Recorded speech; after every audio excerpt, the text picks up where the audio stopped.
നീ ഇന്ന് തന്നെ പുറപ്പെടുകയല്ലേ? ഏയ്, ഞാൻ കുറച്ച് ദിവസം കഴിഞ്ഞിട്ട് പോകുന്നുള്ളൂ. അതുവരെ നീ ഇവിടെ എന്ത് ചെയ്യാൻ പോകുന്നു? ചേട്ടനോട് താമസിക്കാൻ പോകുന്നു. വേണ്ട, നീ ഇവിടെ താമസിച്ചല്ല പോക്കരിത്തരവോ കാണിച്ചാലേ എന്റെ ചിത്തപ്പേര് എനിക്ക്. പോക്കിരിത്തരങ്ങളോടൊക്കെ ഞാൻ ഗുഡ് ബൈ പറഞ്ഞു കഴിഞ്ഞു ചേട്ടാ. തർക്കിച്ചേക്കാൻ എനിക്ക് സമയമില്ല. എനിക്ക് ഓഫീസിൽ പോകണം. എന്നാ ചേട്ടൻ പോയിട്ട് വരൂ. ഇടാ, നിന്റെ ഉദ്ദേശം എന്തുവാ? കുറച്ച് ദിവസം ലീവ് എടുപ്പിച്ച് ചേട്ടനെ വീട്ടിലേക്ക് കൂട്ടിക്കൊണ്ട് പോവുക. എന്തിന്? പറയാൻ പാടില്ലെന്നാ ഡാഡിയും മമ്മിയും പറഞ്ഞത്. എങ്കിലും പറയാതിരിക്കാൻ പറ്റാത്ത ഒരു അവസ്ഥയാണിപ്പോ. കാര്യം പറഞ്ഞേ. മാസം 30,000 രൂപ വാടക വരുന്ന കുറെ ബിൽഡിംഗ്സ്, എണ്ണിയാൽ തീരാത്ത ഓർണമെന്റ്സ്, ഇംഗ്ലീഷ് അല്ലാതെ ഒരക്ഷരം വേണ്ടില്ല. ഈ ഗുണങ്ങളൊക്കെ ഉള്ള ഒരു പെണ്ണിന് ചേട്ടനെ കല്യാണം കഴിച്ചു കൊടുക്കാൻ മമ്മി തീരുമാനിച്ചിരിക്കുക. ഞാൻ സമ്മതിക്കത്തില്ല.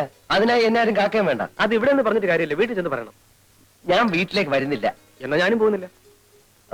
എനിക്ക് ഇഷ്ടപ്പെട്ട പെൺകുട്ടിയെ മാത്രമേ ഞാൻ കല്യാണം കഴിക്കൂ. ഓ, ഞാൻ സമ്മതിച്ചിരിക്കുന്നു. അല്ല, ആരെങ്കിലും കണ്ടു വെച്ചിട്ടുണ്ടോ? നീ എന്റെ അനിയനാ. നമ്മൾ തമ്മിൽ ഇത്തരം കാര്യങ്ങളൊന്നും സംസാരിക്കാൻ പാടില്ല. അതൊക്കെ പഴയ കാലത്തെ ചേട്ടാ. ഇപ്പൊ ചേട്ടൻ അനിയന്മാർ ഒരുമിച്ചാ പഞ്ചരടിക്കാൻ പോകാറ്. എനിക്ക് ഓഫീസിൽ പോകാൻ സമയമായി.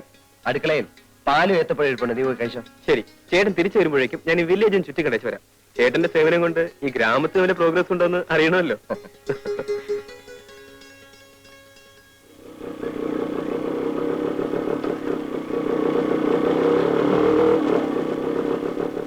ഹലോ, ഏയ്, ഒന്നിങ്ങോട്ട് വന്നേ. എന്നെയാണോ? ആ, ഒന്ന് വരൂ.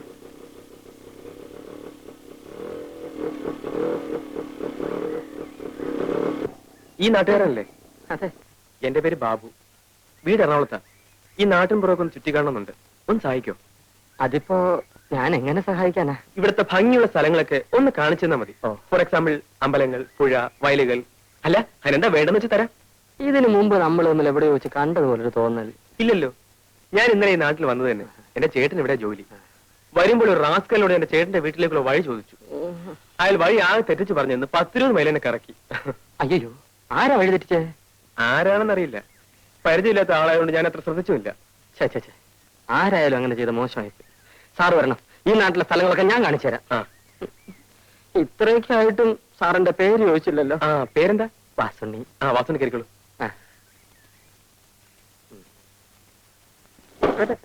എന്താ മടങ്ങിയിരിക്കും. നേരെ പോട്ടെ. ശിവൻപിള്ളേ, ഇന്നിനി എന്നെ പ്രതീക്ഷിക്കണ്ട.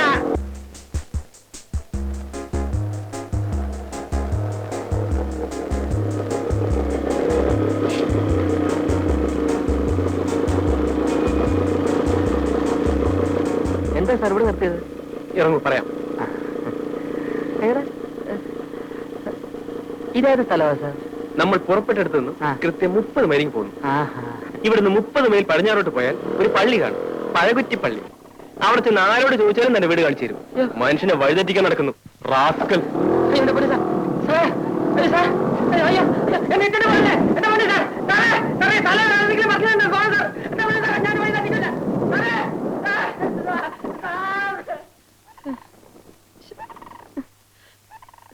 പൈസ പോലുമില്ല.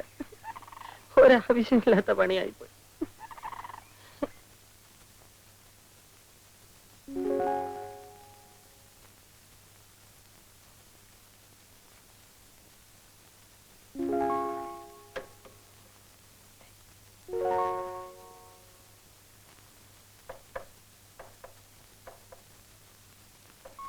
നീ വന്നേ.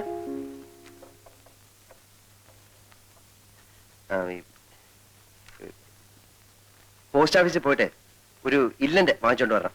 ഇൻലൻഡ് എന്തെങ്കിലും ഉണ്ട് സാർ, ഞാൻ തരാം.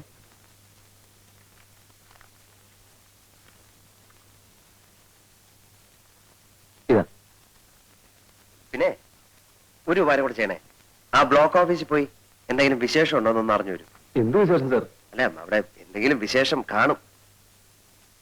ബസ്സിന് കാശ്.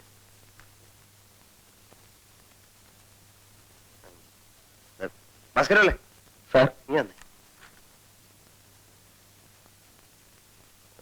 പിന്നെ ആരുടെ കല്യാണത്തിന് എന്തോ പോവാൻ ലീവോ മറ്റോ വേണമെന്ന് പറഞ്ഞിരുന്നില്ലേ? അതൊന്നല്ല സാർ, നാളെയാ. അത് ശരി. എന്നാലും ഇന്ന് തന്നെ ലീവ് എടുത്തോളൂ. കാരണം ഈ കല്യാണത്തിന്റെ തലേദിവസം എത്തുന്നത് നല്ലതല്ലേ? വളരെ സന്തോഷം.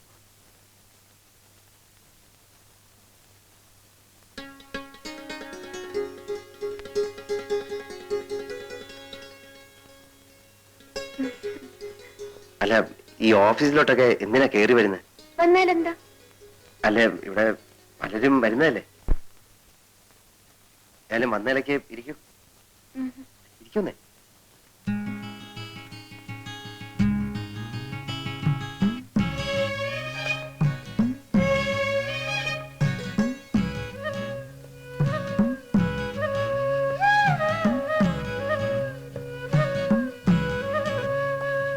ഏയ്,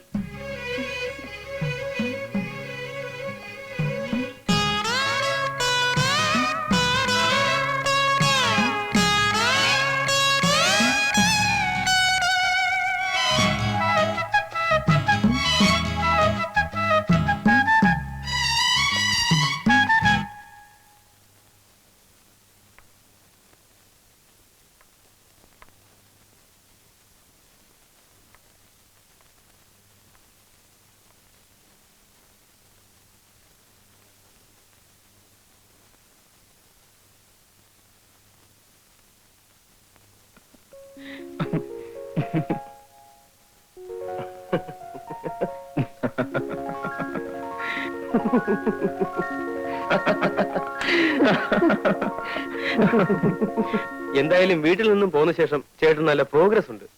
ഞാൻ സ്വപ്നത്തിൽ പോലും വിചാരിച്ചില്ല ചേട്ടൻ ഒരു കാമുകനാകാൻ സാധിക്കുമെന്ന്. ഹ, നീ ചുമ്മാരി ബാബു. ഈ കാമുകൻ കീമുകൻ എന്നൊന്നും പറയുന്നത് എനിക്ക് ഇഷ്ടമല്ല. അതെല്ലാ കാമുകന്മാരും പറയുന്നതാ. ഇതങ്ങനല്ല. ജീവിതത്തിൽ സുഖവും ദുഃഖവും പങ്കിടാൻ ഒരു പങ്കാളി വേണം തോന്നി. മനസ്സിനിണങ്ങിയ ഒരു നാടൻ പെൺകുട്ടിയെ കണ്ടെത്തുകയും ചെയ്തു. ഇപ്പോ ആകെ കൂടെ അസ്വസ്ഥതയായി. അത് എക്സ്പീരിയൻസ് ഇല്ലാത്തതുകൊണ്ടാ. എന്താ ചേട്ടന്റെ പ്ലാൻ? അവളെ ഉടനെ വിവാഹം കഴിക്കുക. സംഗതി സീരിയസ് ആയ നിലയ്ക്ക് കല്യാണം ഉടനെ നടത്തുന്നതാണ് ബുദ്ധി. അതാ ഞാനും ആലോചിച്ചത്. വീട്ടിൽ പോയി നമ്മുടെ അച്ഛനോടും അമ്മയോടും വിവരം പറഞ്ഞാലോ? ഐഡിയ കൊള്ളാം. പക്ഷെ അവിടെ ചെന്നാൽ മിസസ് തമ്പിയുടെ മകളെ കഴുത്ത് തൂക്കിയിട്ട് അവർ ചേട്ടനെ വിടൂ. പിന്നെ എന്ത് ചെയ്യും ബാബു? ഇത്തരം കാര്യങ്ങള് ചേട്ടനും അനിയനും തമ്മിൽ സംസാരിക്കുന്നത് ശരിയാണോ? നീ പറഞ്ഞേ. പ്രായപൂർത്തിയായ ഒരാൾക്ക് കല്യാണം കഴിക്കാൻ പെണ്ണിന്റെ അല്ലാതെ വേറെ ആരുടെ അനുവാദം വേണ്ട. അറിയാമോ ചേട്ടന്? അത് ശരിയല്ല. കാരണം നമ്മൾ നേരായ മാർഗത്തിൽ കൂടെ സഞ്ചരിച്ചില്ലെങ്കിൽ. നേരായ മാർഗമാണ് ഈ പറയുന്നത്. എന്തായാലും നമ്മുടെ ഡാഡിയും മമ്മിയും ഇതിന് സമ്മതിക്കില്ല. ആ നിലയ്ക്ക് കല്യാണം കഴിഞ്ഞിട്ട് അവരെ അറിയിക്കുന്നതല്ലേ നല്ലത്. അല്ല ബാബു, ഈ കല്യാണം എന്നൊക്കെ പറയുമ്പോ എന്താന്ന് വെച്ചാലേ എനിക്ക് പേടിയാവുന്നു. പേടിയും പ്രേമവും ഒരു കുടയുടെ കീഴിൽ പോവില്ല. ചേട്ടൻ ധൈര്യമായിരിക്കേ. നമുക്ക് ആ പെൺകുട്ടിയുടെ വീട്ടിൽ പോയി കല്യാണം ആലോചിക്കാം.